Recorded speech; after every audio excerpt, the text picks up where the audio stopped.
اصحاب رسول آگے بڑھے، حضور کے مبارک وضو کو اپنے ہاتھوں پہ لے کے اپنے چہروں کے اوپر ملے، اور جنہیں وہ پانی نہیں ملتا تھا وہ ان گیلے ہاتھوں سے ہاتھ رگڑ کے ان کو اپنے چہروں پہ ملے۔ محبتوں کا یہ انوکھا انداز، کچھ لوگ دلیلیں ڈھونڈتے رہ جاتے۔ اللہ اکبر، پانی ہڑا نو لوڑ کی راہ برا دے، پہنچے آپ دریا سرکار یار، تو وہ حضور کے مبارک وضو کا پانی اپنے ابدان پہ مل رہے ہیں۔ فقال لهم النبی صلی اللہ علیہ وآلہ وسلم، تو آقا کریم علیہ الصلوۃ والسلام نے فرمایا، ما یحملکم علی ھذا، تمہیں اس بات پر کس چیز نے ابھارا کہ تم یہ کام کرو؟ میں نے تو حکم نہیں دیا، سارے امور کا حکم نہیں دیا جاتا۔ محبت کا اپنا مزاج ہے، محبت کچھ خود سمجھتی ہے، محبت کے اپنے رنگ ہیں، کچھ چیزیں محبت کشید کرتی ہے۔ تو کہا کہ میں نے تو یہ حکم نہیں دیا، ما یحملکم علی ھذا، تمہیں اس بات پر کس چیز نے ابھارا؟ قالوا حب اللہ و رسول، اللہ اور اس کے رسول کی محبت۔ یہ تقاضۂ محبت ہے کہ محبوب کے بدن سے گرا ہوا پانی بھی زمین پہ نہ بہنے پائے۔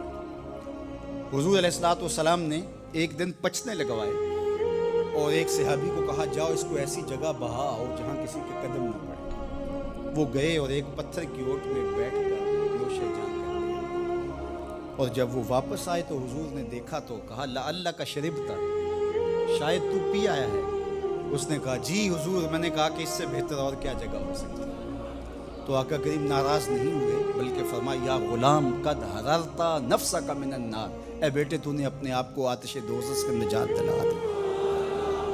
تو حضور نے فرمایا، ما یحملکم علی ھذا، تمہیں اس چیز پر کس نے ابھارا ہے؟ دونوں کہ اللہ اس کے رسول کی محبت نے۔ تو اب اللہ کے محبوب علیہ السلام نے اس کی نفی نہیں کی کہ یہ اللہ رسول کی محبت نہیں ہے، محبت کا یہ تقاضا ہے۔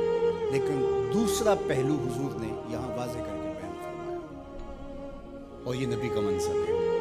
آقا کریم نے ارشاد فرمایا، من سرہ ان یحب اللہ ورسولہ او یحبہ اللہ ورسولہ، جو اس بات کو پسند کرتا ہے کہ وہ اللہ اور اس کے رسول سے محبت کرے اور اللہ اور اس کے رسول بھی اس سے محبت کرے، فلیصدق حدیثہ اذا حدث، اس کو تین کام کرنے چاہیے۔ ایک، جب بھی بولے سچ بولے، وَلْيُؤَدِّ أَمَانَتَهُ إِذَا تُؤْمِنَ، اور جب اس پر لوگ اعتبار کر کے اس کے پاس اپنی امانت رکھیں تو وہ اس میں خیانت نہ کرے۔ اور تیسری بات ارشاد فرمائی، وَلْيُحْسِنْ جِوَارَ مَنْ جَاوَرَهُ، جو اس کا ہمسایہ ہو اس کے حقوق کا خیال رکھے۔ ایک طرف تمہارا یہ عمل کہ تم میرے وضو کے پانی کو بھی زمین پر گرنے نہیں دیتے، یہ تمہاری محبت کا چھلکتا ہوا ایک انداز ہے، لیکن کہیں یہی نہ رک جانا اور محبت کے اسی انداز کو ہی اپنا کر کے باقی سب چیزوں سے بے نیاز نہ ہو جانا۔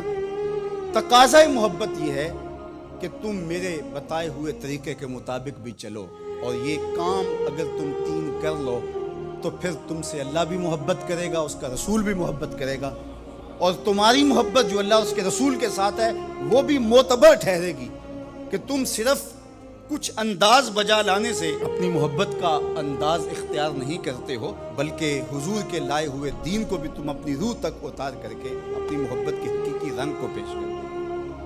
تو اب یہ دو چیزیں ہمارے سامنے آئیں۔ کچھ لوگ تو اس طرح حضور علیہ السلام کی بات کرتے ہیں کہ سویر سے لے کر شام تک وہ حضور کی محبت، حضور کا پیار، حضور کا نام، حضور کے ساتھ عقیدت کا اظہار مثالی ہوتا ہے۔ ہم نے دیکھا ہے کہ حضور کا ذکر آ جائے تو ان کی آنکھوں سے آنسو ٹپکنے لگ جاتے ہیں، اور ان کا وجود حضور علیہ الصلوۃ والسلام کی محبت سے، حضور علیہ الصلوۃ والسلام کے پیار سے، حضور کی الفت کے نور سے بھرا ہوا دکھائی دیتا ہے۔ لیکن ہم جب دیکھتے ہیں تو پنج گانا نماز بھی نصیب نہیں ہوتی، اللہ کے بندوں کے جو حقوق ہیں ان میں وہ بہت زیادتی کر رہے ہوتے ہیں۔ اور دوسرا رویہ یہ ہوتا ہے کہ وہ تہجد بھی پڑھیں گے، حقوق العباد کا خیال بھی رکھیں گے، لیکن حضور کا نام بھی صحیح طریقے سے لینے کی توفیق نہیں ہوتی۔ تو دو پہلو ہیں، ایک طرف ادب مفقود، دوسری طرف عمل مفقود۔